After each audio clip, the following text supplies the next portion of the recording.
Good day, everyone. I'm Rosel Custorio from Hrst 23, and I'm going to discuss about competency standard and related curriculum. First, let's define competency. Competency is the ability to apply knowledge and skills to produce a required outcome. It is the ability to perform activities with an occupation, to function as expected for employment, and the ability to do a job under a variety of conditions. So, ang competency ay kakayahan mo na makagawa ng isang bagay, manually or verbally. Competency is defined by a set of standards which define the level of attainment at various levels. Competency standards. Competency standards gives the specifications of competencies required for effective work performance. So, sa competency standards bumabase, for example, ang isang kumpanya para i-hire ka. It means kapag na-hire ka is pasok ka sa standards na hinahanap o gusto nila. Kumbaga, ang competency standards ay isang basehan. In order to demonstrate competence, a person must be able to perform certain tasks or skills with the required level of efficiency. May benefits din ang competency standards. They can test the effectiveness of training, improve recruitment, identify training gaps, lead to improved efficiency, productivity, worker safety, and employee retention. The structure of the competency standards are the following. The unit title describes a major work function performed in the occupation. The unit descriptor gives additional information and may include the context or the limits of this work function. The unit number is simply the coding system. Elements are all the tasks required to perform the major function described in the unit. Performance criteria are always expressed as an outcome, or what we would expect to see or know results from the task being performed. Range of variables provides the different settings or contexts or requirements in which the major function will or may be performed. Assessment guide defines how and where the competencies will be assessed, generally in terms of on or off the job performance. Evidence guide includes information necessary for the assessment process and any condition of the kind or collection of evidence.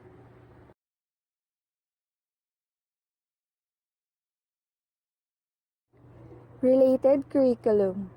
It used to translate the standards into a wide range of learning outcomes and processes which lead to the performance outcomes described in the standards. So, ang curriculum ay naglalaman ng mga layunin at mga dapat matutunan. Ang curriculum ay pinapatupad, so nararapat itong sundin. For example, sa school, may curriculum na sinusunod ang mga teacher. Kung ano ang nakalagay sa curriculum, yun lamang ang kanilang ituturo. Lahat ng nakalagay sa curriculum ay dapat gawin and sundin. Good day, everyone. I am Sheila May Rivaldo and I am here to report about identification and correct usage of the equipment and process procedure. So, whatever you're preparing for a project, especially if it requires a specialized tools, be sure to pre-plan and think about which tool you need instead of using makeshift tools and equipment. So, pag sa ganito, identification and correct usage of equipment and process procedure. Kunwari, for example, housekeeping. Siyempre, pag housekeeping ka, may mga ginagamit dyan ng mga equipment na mga electronics, mga ganyan. May mga tamang paggamit diyan, dapat alamin mo muna yung mga ano niya, kung paano siya gamitin, yung basahin mo yung procedures, mga ganon. Ganon din naman sa pagbe-baking. I-connect na lang natin sa kurso natin na yung pag-identification and correct usage of equipment and process procedure sa kurso natin, napaka-importante niya talaga kasi doon mo malalaman kung paano mo siya gagamitin nang hindi ka Hindi ka mapapahamak sa gagawin at maging ligtas ang lahat. Good day everyone, I am Leona Bincula from Hrst 23. I'm going to discuss my topics. It's all about training delivery modes. Instructor-led training. So when we called ILT, is any kind of training na ginaganap sa training room ng isang company. Ang classroom o conference room can have one or more instructor na nagtuturo ng skills o materials sa isa o grupo ng mga tao through lectures, presentation, demonstrations, etc. For example, sa isang classroom, nandun yung mga estudyante, tapos nandun din yung teacher. Yung teacher, yung tinuturo niya yung mga lesson gamit yung through PowerPoint presentations, paano niya dinidiscuss. Sunod, virtual classroom. Ang virtual classroom ay isang teaching and learning environment kung saan ang participants ay nakakapag-interact o communicate. Pwede rin nilang makita ang mga presentations na dinidiscuss at pwede rin makisali sa mga learning resources habang nag-groupings. Ito lahat ay maaaring mangyari sa online settings.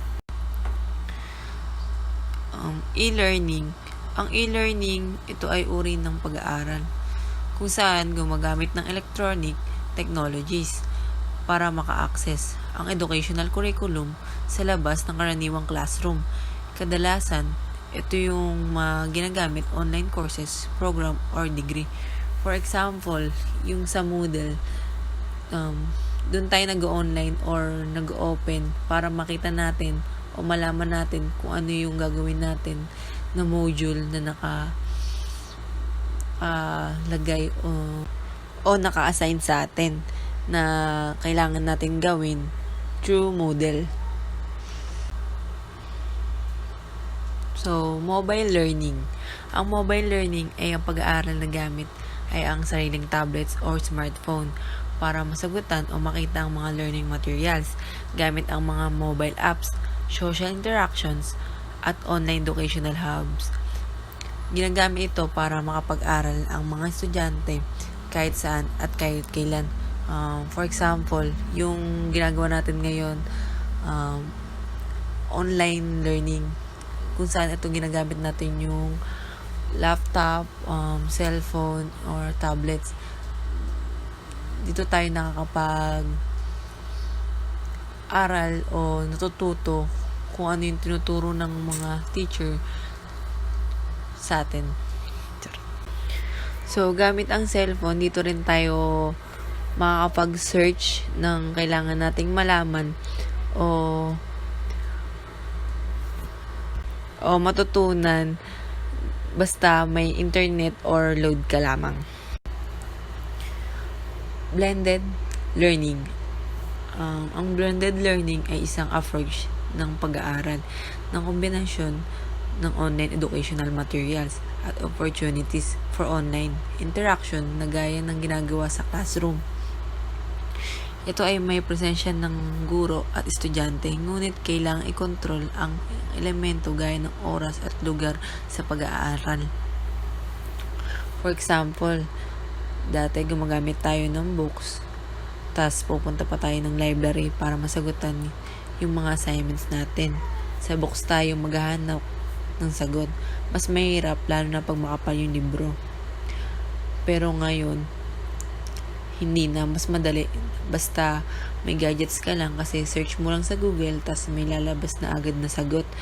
Kaya ayun, mas high-tech na ngayon. Tapos kailangan lang natin na i-control yung sarili natin sa paggamit ng gadgets or cellphone, lalo na sa mga bata ngayon kasi online class, mas nabababad sila sa gadgets. Training method. Why this is important to know? Because training is critical in employee onboarding as well as employee retention. When a new employee joins the team, they are typically excited and eager to learn all there is to know about the company. Existing staff members also need training to learn and develop skills. It's important to keep in mind that everyone learns differently. In fact, there are three major learning style. The first is visual, kung saan matututo tayo kapag nakikita natin yung mga bagay-bagay, yung mga feature, di ba? Then auditory, kung saan naririnig natin yung mga information. Then last, kinesthetic, learning to action or by doing sa mga ginagawa natin, mas lalo tayo natututo. The best training method target all three learning style, but it's also important to get to know what works best for your learners and tailor the materials to them. Here is the list of the 8 most effective employee training methods. First, technology-based learning. This is an important benefit of technology-based learning is that it allows learners to work through the material of their own pace and remove the need for an in-person facilitator. This type of training often mimics traditional classroom style teaching by providing a voiceover with visual that support the content. The example way to ensure that trainees are engaged is to incorporate quizzes and interactive modules into the digital classroom. This will ensure that they are paying attention as well as inform you about which concepts are communicated effectively. Second, simulators. Simulations are an effective training technique for fields that require a specific set of skills for operating complex machinery, such as in the medical or aviation industry. Successful simulation reflect actual work situation and allow trainees to solve issues that they will likely face in the job. On-the-job training, ito yung tinatawag natin na OJT, kung saan mas makasana yung kakayahan natin sa nakakonect sa magiging trabaho natin sa susunod. And this will allow new hire to gain a little insight into the context and job requirements before trying it on their own. Coaching or mentoring. It creates employee development opportunity as well as develop relationships that help new employees feel welcome and supported. Mentorship is unvaluable, but it does come with its challenge. Your best employee will be asked to take time away from their work in order to train and grow newer staff members. Though it proved to be beneficial in the end, it will require a little sacrifice. Instructor-led training. This classroom-style training is the most traditional and popular training method for employees. This style has many benefits, one of which being that trainees are able to interact with their trainer. It also allows for relationship building between the trainer and the trainee as well as among the employees that are going through the training together. And of course, this is important to keep energy high if you're using this training method. Allow students opportunity to take breaks and move around and encourage engagement to avoid trainees from losing interest. Role playing. This technique is usually executed with a trainee and a trainer, kung saan mag-a-act sila kung anong pwedeng mangyari sa kanilang trabaho. This method is most effective in industries that require client of customer interaction as it allows employees to practice handling difficult situations. Films and video. Video has quickly gained popularity as an effective training technique. It aids companies in training employees more quickly and efficiently. And these have many approaches included, like animation, Sa style na to, para makapag-explain sila ng topic nila, gagamit sila ng visual illustration. Then second, live action. Videos are more demonstrative. Ito-demo nila kung ano ang appropriate and inappropriate na ginawa sa role-play scene. To camera, this approach feature a narrator and that is speaking directly to the viewer. This communicating the information, gagamit sila ng lecture style format. Screen recorded. This method features a recording of things happening in the computer screen step by step. Then last, case study, kung saan magde-develop ka ng analytical and problem-solving skills. Case studies could be the best training technique. Bibigyan ka ng pwedeng mangyaring scenario, tapos i-analyze mo to at magbibigay ka ng solution sa problem. Targets, groups, and needs. The target group is one of the key aspects to consider as your understanding of the participants can really make or break the learner experience and thus the training. Okay. Ito mga dapat mong alamin kung ano yung mga target groups ng iyong training plan. Number 1, how many they are. Siyempre kailangan mong alamin kung ilang participant ang invited mo. Number 2, mga ano sila, for example, test the training. Maraming uri ng test the training such as housekeeping, bartending, and marami pang iba. Dapat alamin mo para alam mo ang topic mo, kung anong itatopic mo sa kanila. At para mabilis kayong magkakaunawaan. Number 3, what their attitude and comfortability with digital learning. For example, ganitong level na sila ng learning. For example, na nagti-training na sila about dito sa ganitong tapos alamin mo yung mga attitude nila kung paano mo sila i-handle. So alamin mo rin syempre kung how much time they will have for the training.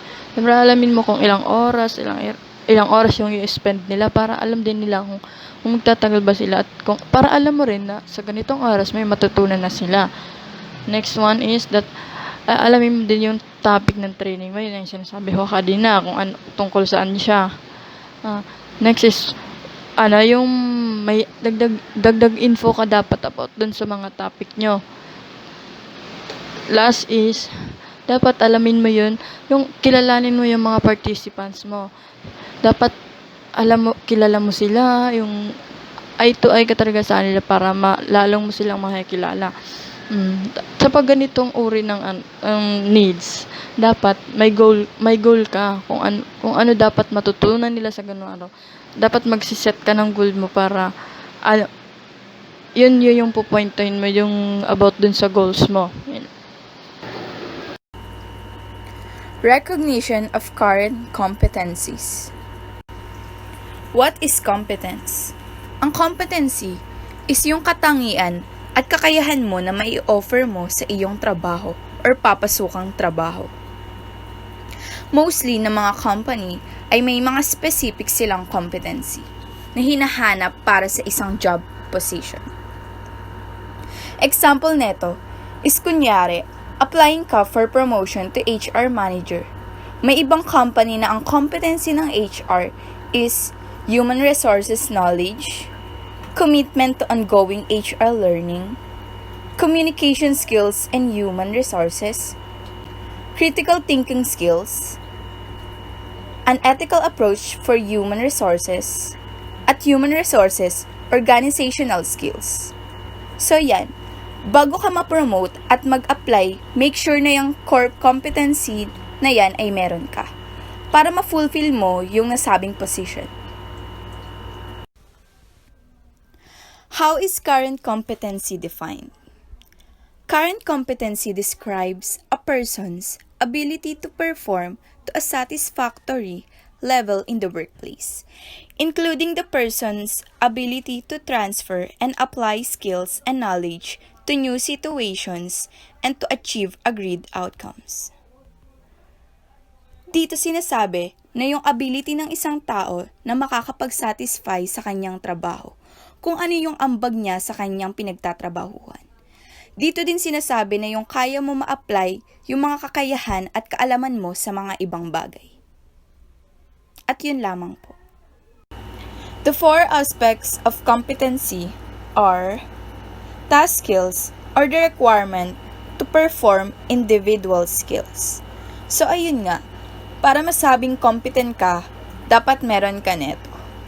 Ang task skills is yung madami kang bagay na tatapos ng tama. Need kasi sa trabaho yung mga marami kang matapos na work sa isang araw.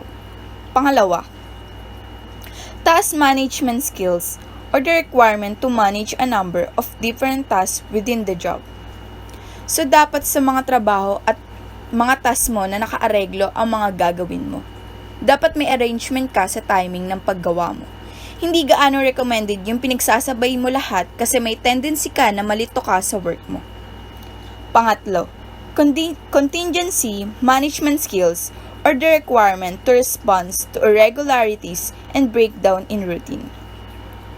Ito naman, dapat alam mo kung saang bagay ka nagkakamali para alam mo kung ano yung babaguhin mo at i-improvein mo. Hindi pwede yung laging nasa isip mong tama ka. Need sa bawat trabaho mo, alam mo yung mga bagay na tama at mali para maiwasan mo itong maulit. Pang-apat, job or role environment skills are the requirement to deal with the responsibilities and expectation of the work environment including working with others. So yun nga, ito naman, dapat sa workplace mo, marunong kang makibagay. Dapat alam mo yung work na pinasok mo at alam mo kung ano dapat ang mga ipakita mo. Dapat kinoconsider mo din yung mga ka-workmates mo sa mga bawat desisyon na gagawin mo. And that's all. Thank you po. Occupational health and safety relevant to competencies being delivered. The institution of occupational safety and health suggests that competence has the three main components, such as knowledge, skills, and experience. So the IOSH need a person or someone with those specific requirements to manage health and safety while dealing in a certain training. Because if someone do this without a certain requirement, the task can't lead successfully.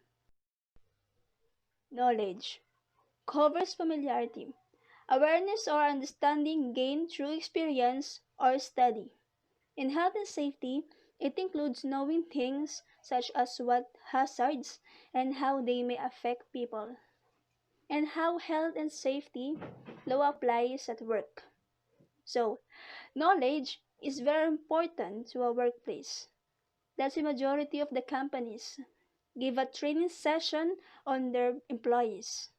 Because if you have a knowledge, like for example, health and safety, they can be safe on different situations because they know what will they do on a certain situation.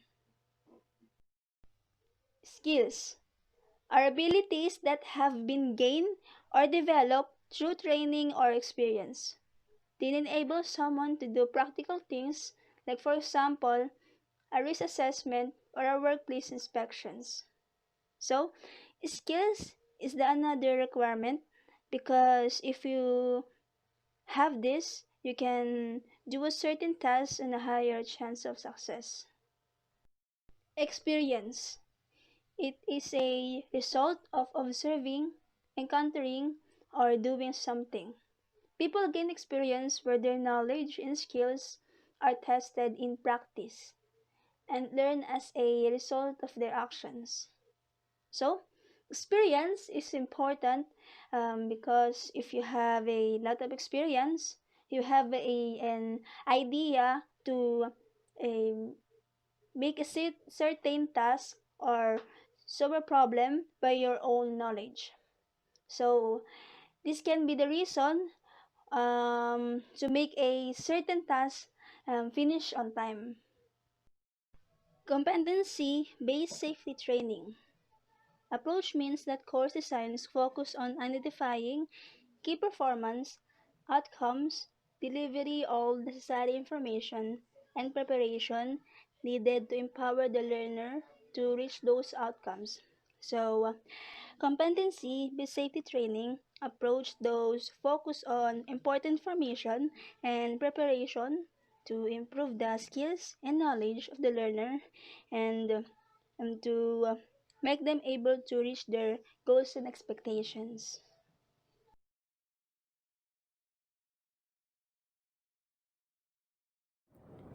On-the-job training. Many organizations use this method of training as they believe it is the most effective type as employees learn hands-on. But despite the effectiveness of on-the-job training, it is said that it is also a more stressful method. Technology-based learning. This method of training is useful for large corporations as training is unlimited and allows for more learner involvement.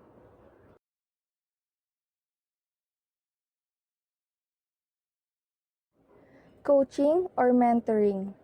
Trainees can truly benefit from such a personalized learning structure, boost the mentor-trainee relationship, and facilitate their future career. Role-playing. This method of training can be problematic for a person who do not feel comfortable in front of groups of people. Lectures. Many people believe this is the least effective method of training as there is a lack of knowledge retention. There is also a lack of interaction between the trainer and trainees, which can make training ineffective and boring. Group discussions and tutorials. This method of training is more effective than lectures due to more interaction between trainees and trainer. Management games. Using games for education, including trainings, is affordable, competitive, and motivational. Outdoor training. This is said to be one of the most enjoyable training methods for employees. Films and videos. Films and videos can prove to be ineffective if it is the only training method implemented. Case studies. This type of training method can be effective since case studies can tackle a wide range of workplace topics and situations.